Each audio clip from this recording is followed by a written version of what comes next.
আমরা যারা কুমিল্লায় আছি ভিভাসিটি ফুড কোর্ট সম্পর্কে তো আমরা সবাই জানি, তাই না?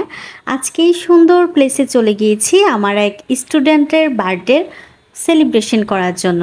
সে আমাকে খুব করে বলে যে আপু আপনাকে কিন্তু আসতেই হবে আমার বার্থডেতে। যদিও আমি খুবই ব্যস্ত ছিলাম, ব্যস্ততা উপেক্ষা করেই আমি তার বার্থডেতে যাই এবং টুকটাক ভিভাসিটি ফুড কোর্টে একটু ভিডিও শ্যুট করে নেই। তো ভিভাসিটি ফুড কোর্টে আপনারা কারা কারা গেছেন অবশ্যই কমেন্ট বক্সে কমেন্ট করে জানাবেন। আমার কাছে তো তাদের ইন্টেরিয়র ডিজাইন অনেক ভালো লেগেছে। খুব সুন্দর করে তারা পুরোটা ফুড কোর্ট সাজিয়েছে।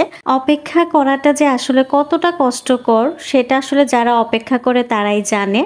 আমরা ঠিক টাইমে গিয়ে বসে আছি, কিন্তু বার্থডে গার্ল আসতে অনেকটা লেট করে ফেলছে। সে আসছেই 3:30টার দিকে। তো যাই হোক, সে আসার পরে সব কিছু মিলিয়ে আমাদের কাছে খুবই ভালো লেগেছে। হ্যাপি বার্থডে হাদিকা, অনেক অনেক শুভকামনা রইল। আশা করি সামনের দিনগুলো তোমার অনেক ভালো কাটবে। তো আজকে এতটুকু পর্যন্তই। সবাইকে আল্লাহ হাফেজ।